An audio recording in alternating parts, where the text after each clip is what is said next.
My brother-in-law bragged, "I'm flipping the family beach house easy profit." I just smiled. He didn't know I'd quietly bought that house years ago.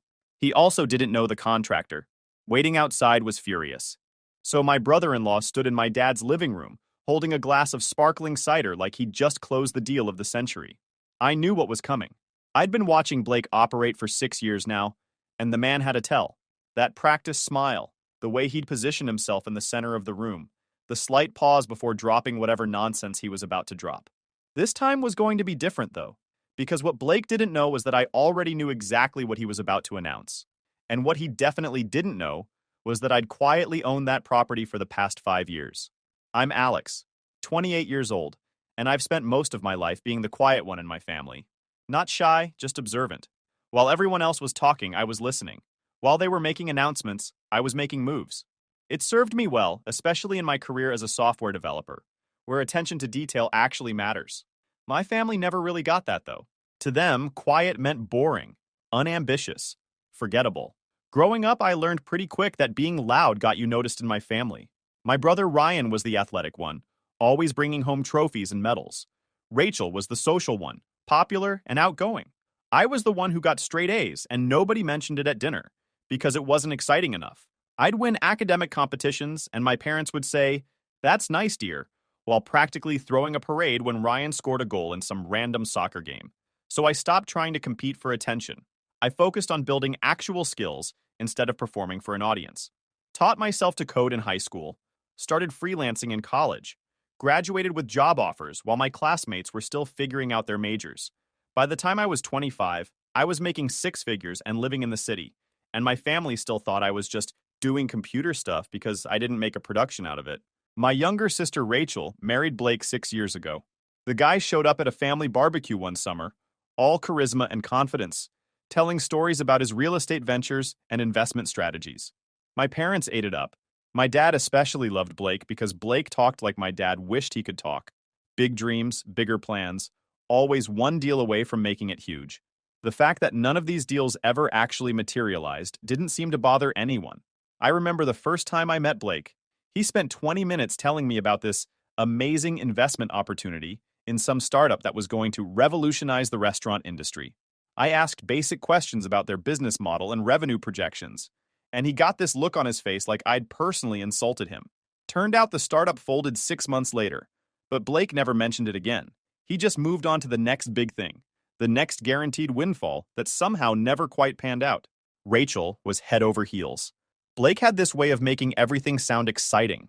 Going to the grocery store became an adventure when Blake told the story later. Getting an oil change turned into some elaborate negotiation where he'd saved hundreds through his superior bargaining skills. It was exhausting to watch, but my family loved it. I was the one who showed up with actual accomplishments and got a half-hearted nod, while Blake showed up with stories and got standing ovations. Anyway, back to my dad's living room. It was his birthday dinner, the whole family gathered around. My mom had spent the day cooking, my cousins had driven in from 2 hours away, and everyone was in that good mood that comes from family gatherings where nobody's fighting yet. Blake had been unusually quiet during dinner, which should have been my first warning sign. The man didn't do quiet unless he was planning something. After dessert, Blake cleared his throat and raised his glass. The room went silent because that's what rooms do when Blake wants attention. He's got that presence, the kind that makes people stop mid-sentence and look. "Big announcement, everyone," Blake said, flashing that megawatt smile. "I've got some exciting news to share." Rachel touched his arm, beaming like he was about to announce he'd won the lottery. My mom leaned forward. My dad set down his fork. Everyone gave Blake exactly what he wanted, their complete attention. "I'm flipping the family beach house," Blake announced, pausing for effect. "Got the permits, approvals, renovations are almost done. Should clear a solid profit by spring." The room erupted. My dad clapped Blake on the shoulder, saying something about initiative and good business sense. My Uncle Greg raised his glass in a toast. My cousins crowded around asking questions about square footage and contractor costs, and whether Blake had kept the original fixtures. I just sat there, sipping my cider, watching this performance unfold like I was watching a really bad magician who thought the audience couldn't see the wires. Because here's what they didn't know. What Blake apparently didn't know I knew. I'd bought that beach house 5 years ago. Quietly. No family announcement, no group text, no big reveal. Just me. a real estate attorney named Stephen Park, and county records that clearly showed my name on the deed. Blake had never owned it. He'd never been anywhere near owning it. He'd just lied, like he always did, except this time he'd picked the wrong property to lie about. The deck restoration was the expensive part, Blake continued, gesturing with his glass like he was conducting an orchestra. But I negotiated the contractor down. Guy wanted $23,000. I got him to 18. My cousin Jessica leaned in, genuinely interested. Is it still the blue shutters or did you repaint? Keeping the blue, Blake said smoothly. Classic coastal charm. Buyers eat that up. I almost laughed. The shutters were green. Had been green since 1987. My grandmother had painted them herself and refused to change them despite my grandfather's complaints that they looked like mint toothpaste. But Blake wouldn't know that, because Blake had probably never actually been to the house. He'd just seen some photos and decided to build a whole fantasy around it. Rachel squeezed his arm. He's been working so hard on this. Weekends, evenings, I barely see him anymore. Investment takes sacrifice, my dad said approvingly. Good man, Blake. Someone needed to do something with that place. Someone had been doing something with that place. Me. I'd been renting it out seasonally through a property management company for 5 years, making quiet, steady income while living my life 3 hours away in the city. The beach house had been my grandmother's. When she passed, none of my siblings wanted to deal with it. Too much maintenance, too many memories, too far from their suburban lives. My brother Ryan had actually said, one less thing to worry about, when I'd offered to buy it from the estate. The beach house meant something to me, though. Grandma and I used to spend summers there when I was a kid. While my siblings were off at sports camps and social events, I'd be at the beach house helping Grandma with repairs, learning how to fix a leaky faucet, how to paint trim properly, how to maintain property. She taught me that real wealth wasn't about showing off. It was about building something solid and making it work for you. When she died, I knew nobody else would appreciate the place like I did. So I made an offer to the estate. Fair market value, nothing sneaky. My siblings were relieved. They got cash. I got the property. Everyone was happy. Or so I thought. So I did. Hired Stephen Park, paid fair market value to the estate, handled all the paperwork. The whole transaction took 6 weeks. I didn't make a big deal about it because that's not how I operate. I just handled my business and moved on. I spent the first year making improvements. New roof, updated electrical, fresh paint inside and out. Then I hired a property management company to handle seasonal rentals. Summer weeks went for $3,000, shoulder season for $1,500. The place stayed booked solid April through October. After expenses, I was clearing $35,000 a year in passive income. Not life-changing money, but solid returns on a property I loved. My family never asked about it. Never wondered who was maintaining Grandma's house. Never questioned who was paying the property taxes. They just assumed it was sitting there empty, because that's what happened to family properties nobody wanted. Their lack of curiosity made Blake's lie that much easier. Apparently, Blake saw opportunity in my silence. When do you list it? Uncle Greg was asking. March, Blake said confidently. Spring market is killer for beach properties. I'm thinking we list at $650, see what happens. We. Like he had partners. Like he had any claim whatsoever to property that had my name stamped all over the legal documentation. My phone buzzed in my pocket. I pulled it out discreetly, glancing at the screen. Unknown number. The text read, Is this Alex Bennett, the owner of 847 Seabreeze Lane? I felt my stomach drop. This couldn't be good. I excused myself to the kitchen, moving away from Blake's performance in the living room. Yes, I typed back. Who's this? 3 dots appeared immediately. Tony Morales. We need to talk about Blake Foster. I stared at my phone, read the message 3 times, took a breath. What about him? He hired me to renovate your property. Said he owned it. I've been working for 3 weeks. He owes me $15,000 and now he won't return my calls. The kitchen suddenly felt very small.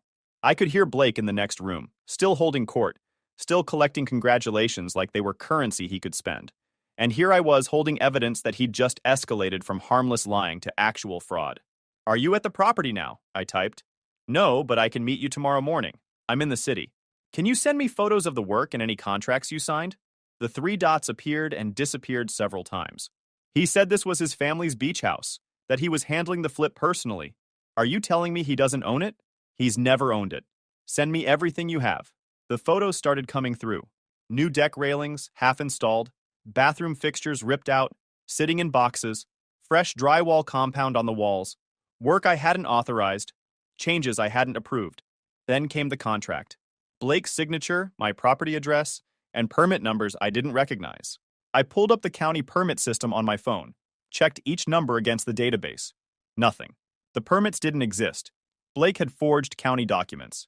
Mr. Morales, I typed carefully, I'm the legal owner.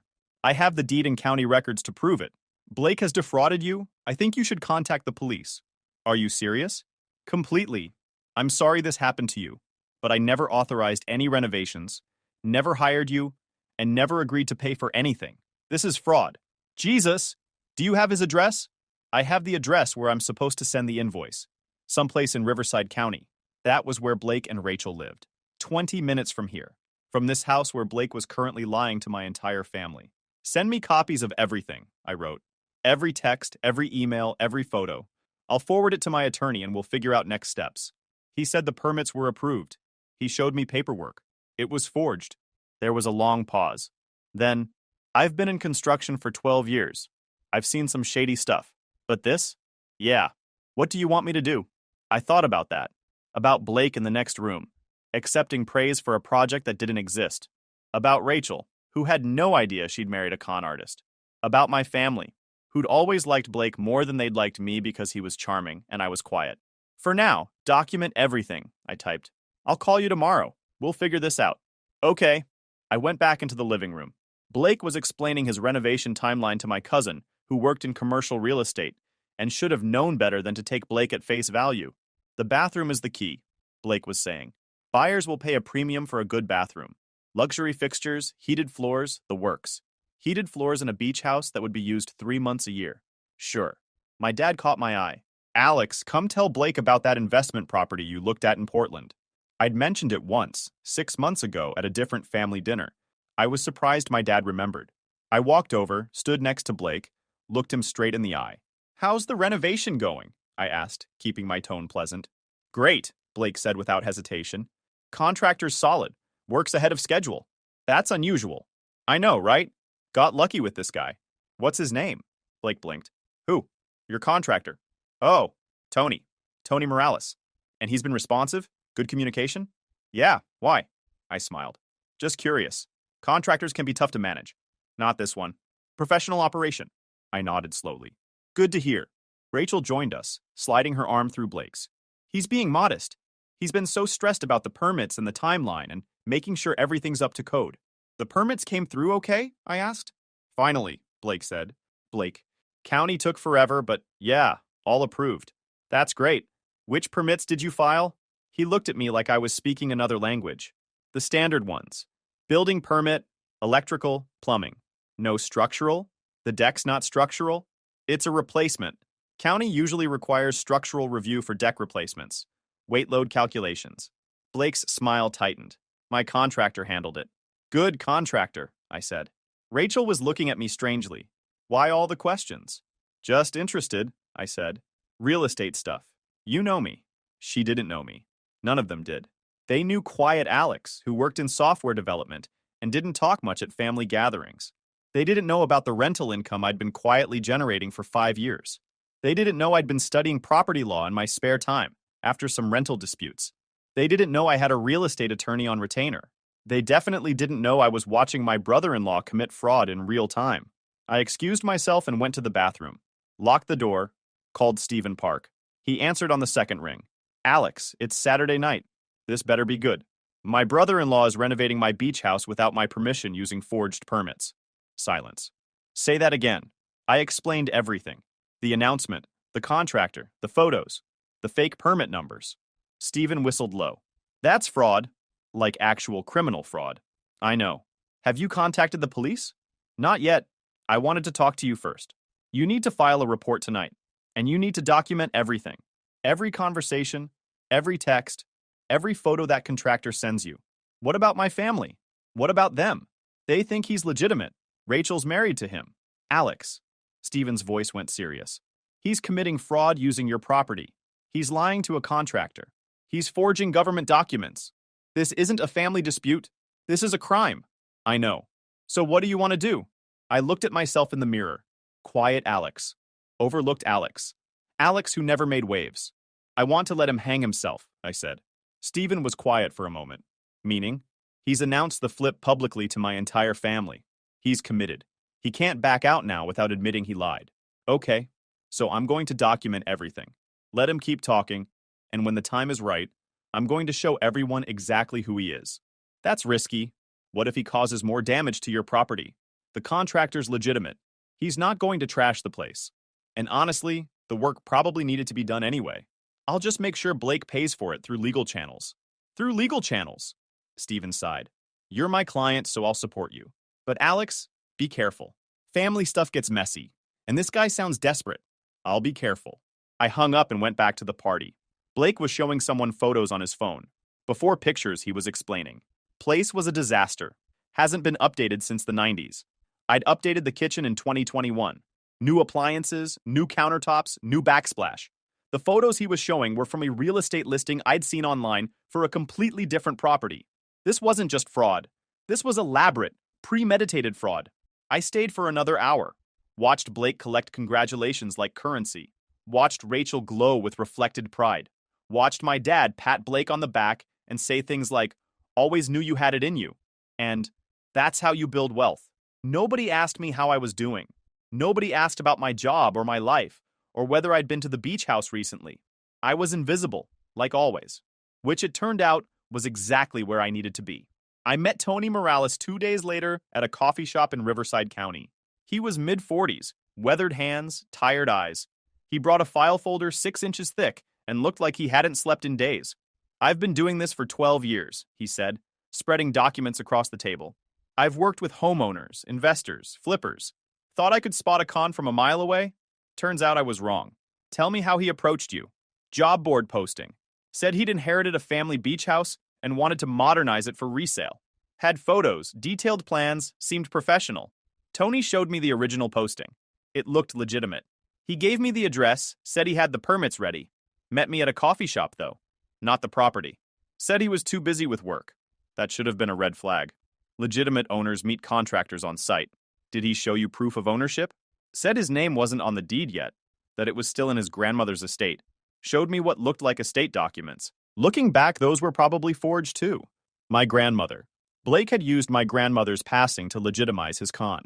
When did you start working? 3 weeks ago. About 40 hours of labor plus materials. Deck lumber was $7,000. Bathroom fixtures another $4,000. I'm into this for $15,000 already. I showed him my deed, county records, tax documents going back 5 years. This is the property, my name. I bought it from my grandmother's estate 5 years ago. Blake's never had any claim to this property. Tony stared at the screen. He said his grandmother just passed. Talked about how hard it was dealing with the estate. She died 6 years ago. Estate closed 5.5 years ago.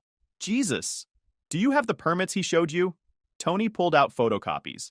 I opened my laptop, logged into the county permit system, checked each number. These are fake, I said.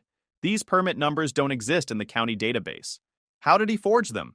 Probably found a template online, changed the numbers, printed them out. Most contractors don't verify every permit number unless they have reason to be suspicious. I verified the address, Tony said defensively. I verified the property exists.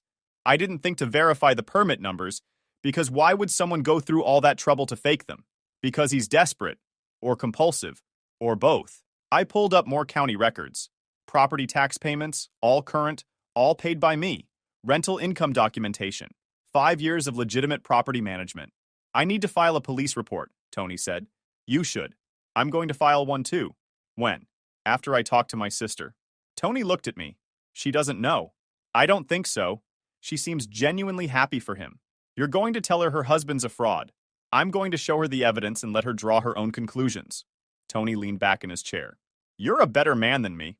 I'd burn him down immediately. Oh, I'm going to burn him down, I said. I'm just going to do it thoroughly. That night, I called Rachel. Hey, she sounded cheerful. What's up? Can we have coffee? Just you and me. Sure. Is everything okay? I need to talk to you about something. Pause. About Blake. Yeah. Alex, if this is about the beach house, I know you're probably hurt that he didn't ask your opinion, but it's been sitting there for years and... Rachel, please, just have coffee with me. Another pause, longer this time. Okay. Tomorrow? Tomorrow. We met at a cafe halfway between her house and the city. She showed up in athletic gear and sunglasses, looking like she'd just come from the gym. but I could tell she'd been crying. The sunglasses weren't fooling anyone. You look stressed, she said, sitting down. I am. What's going on? I pulled out my laptop, took a breath. This was going to destroy her world, and I knew it. But she deserved the truth. I need to show you something. I showed her the deed, the county records, the tax payments, 5 years of rental income documentation, property management contracts, insurance policies, everything. She stared at the screen for a long time without saying anything. I watched her scroll through the documents, her expression changing from confusion to understanding to something that looked like grief. I don't understand, she finally said, her voice small. I bought it from Grandma's estate 5 years ago. I've been renting it out seasonally. It's been generating income. Good income. But Blake lied. Her face went pale.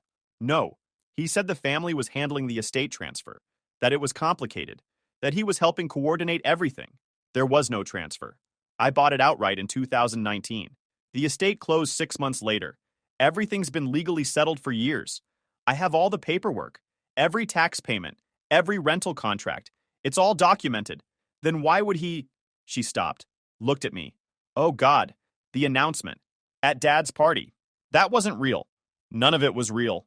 I showed her the contractor's messages, the photos of work being done without my authorization, the forged permits. Explained how Blake had hired someone to renovate a property he didn't own using fake documentation.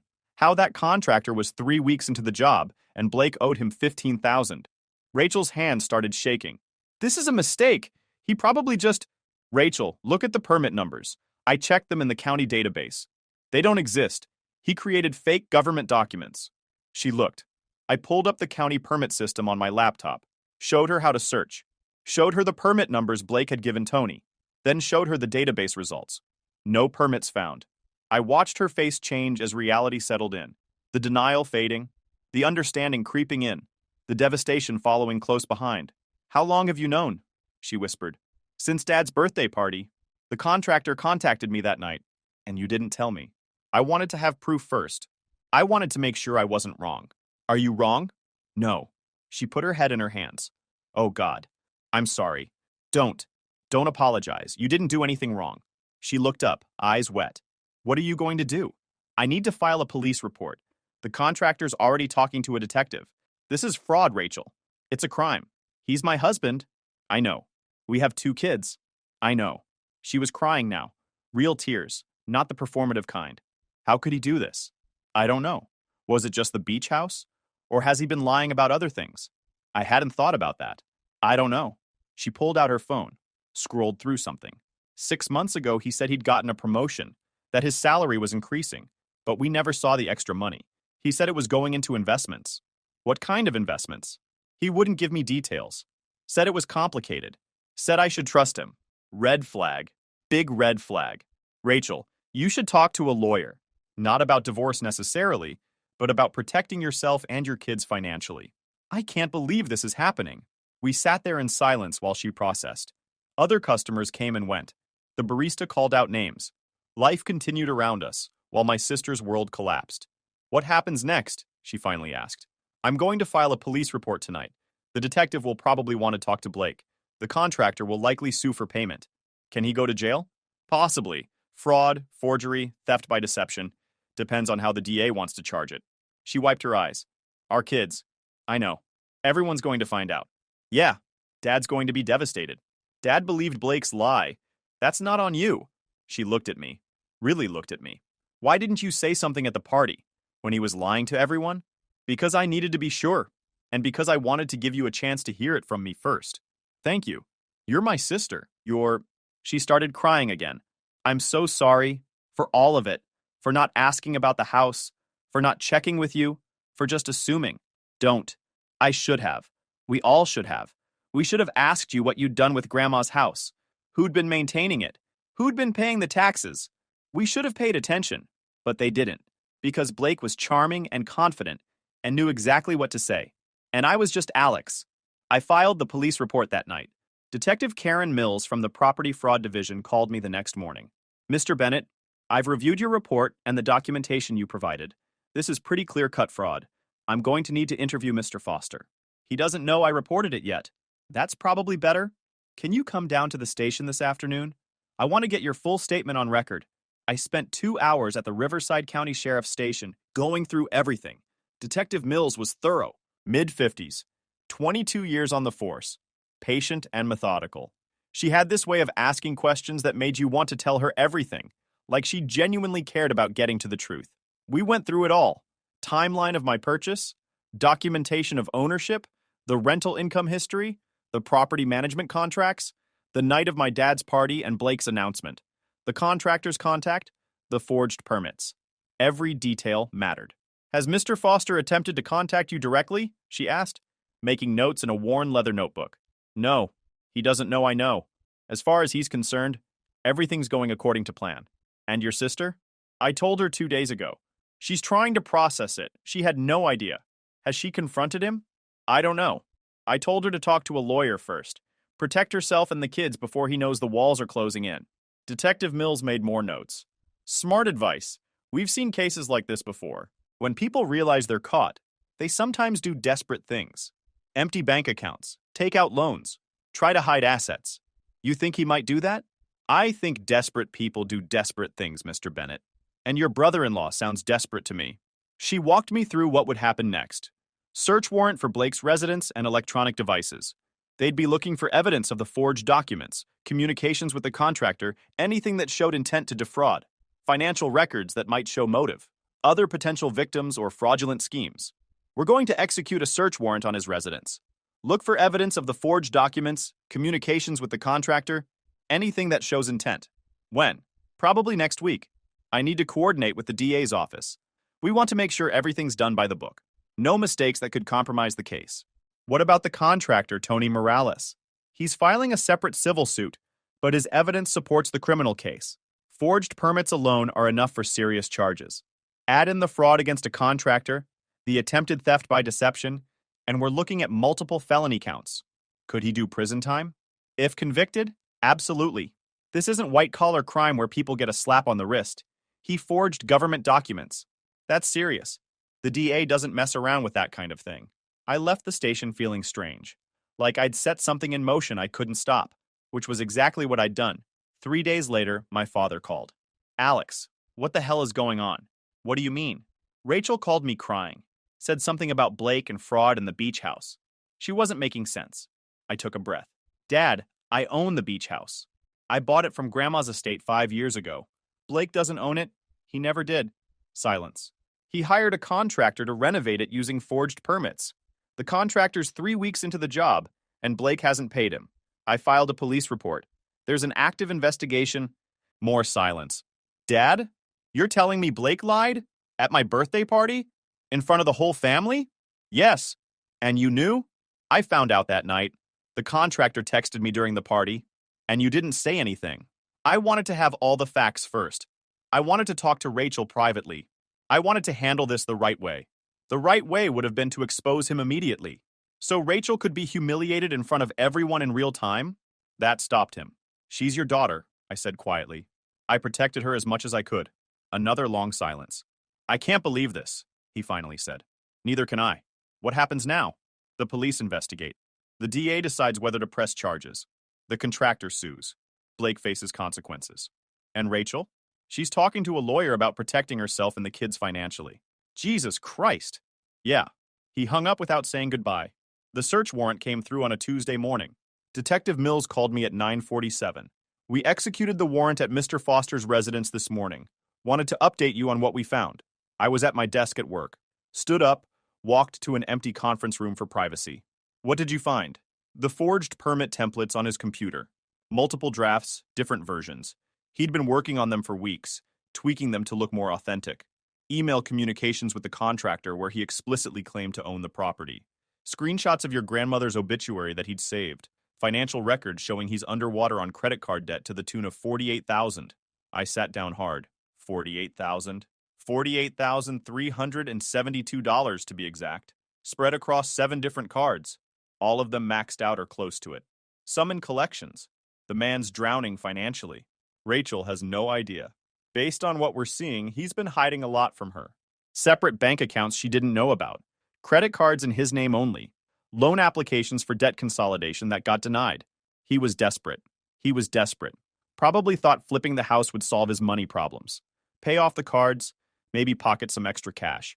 Except he doesn't own it, which is why it's fraud and not just bad business. Is he under arrest? Not yet. We're building the case for the DA, but it's coming, Mr. Bennett. This is solid. Multiple felony counts. The evidence is overwhelming. When? DA's reviewing the case now, probably by end of week. They want to make sure we have everything before we move. No chance of him walking on a technicality. Detective Mills paused. I could hear papers shuffling on her end. There's something else you should know. My stomach dropped. What? We found evidence he was planning to take out a home equity loan against your property. He had loan applications filled out. Forged your signature on the ownership documents. The whole thing. He was planning to borrow against a house he didn't own using your identity. The room tilted. Identity theft on top of everything else. He was going to take out a loan in my name? The applications show his name as the borrower, but he'd forged documents showing joint ownership. If the loan had gone through, you'd have been on the hook for payments on a loan you never agreed to. How much was he trying to borrow? $120,000, against an assessed value of $600,000 for the property. $120,000. The debt would have followed me for years, destroyed my credit, maybe even resulted in a lien against the property. That's why we're taking this so seriously, Detective Mills continued. This wasn't just opportunistic fraud. This was calculated, premeditated, multi-layered fraud. He'd been planning this for months. Rachel called me that night. They searched my house today. Her voice was flat, dead. I know, Detective Mills told me. Blake had a whole folder on his computer. Plans, budgets, loan applications, all for your house. I'm sorry. Don't be. You didn't do this. He did. She paused. The detective showed me the credit card statements. $48,000. I had no idea. I thought we were fine. I thought we were saving for the kids' college. What are you going to do? I already filed for legal separation. My lawyer says I need to protect myself and the kids from his debts. That's smart. Smart? She laughed bitterly. I married a con artist and didn't notice for 6 years. How is that smart? You're not responsible for his lies. Everyone thinks I knew. Dad, Mom, Uncle Greg. They all think I was in on it. Then they're idiots. She laughed again, this time genuine. Thanks. Do you need anything? No. I just wanted you to know I'm handling it. I'm not going to fall apart. I know you won't. And Alex? Yeah? I'm sorry. For not asking about the house? For not paying attention? For letting Blake make you invisible? My throat tightened. You didn't. I did. We all did. And I'm sorry. The arrest came on Friday. Detective Mills called me at 2:13 in the afternoon. Blake Foster is in custody. Multiple counts of fraud, forgery, attempted theft. DA's office is pretty confident about prosecution. Bail. Set at $50,000. His lawyers arguing for reduction. I thought about the credit card debt, the lies, the desperate plan to steal my house. He won't make bail. Probably not. The hearing was 3 weeks later. I sat in the back of the courtroom and watched Blake shuffle in wearing an orange jumpsuit. He looked smaller, deflated. The DA presented the case methodically. The forged permits, the contractor fraud, the attempted home equity fraud, the financial records showing motive. Blake's public defender tried to argue financial desperation, mitigating circumstances, first-time offender. The judge wasn't interested. Mr. Foster, you didn't just commit fraud. You committed elaborate, premeditated fraud involving forgery of government documents, defrauding a contractor, and attempting to steal property through fraudulent means.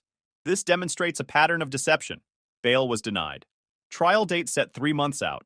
I left the courthouse and found Rachel waiting by my car. You came, I said. I had to see it. She looked exhausted. Is it wrong that I feel relieved? No. The kids asked where Daddy is. I told them he made some bad choices and has to deal with the consequences. That's honest. They're 8 and 6. They don't really understand. We stood there in the courthouse parking lot, 2 people trying to figure out how to move forward. What about the beach house? She asked. What about it? The contractor. Did he get paid? I settled with him.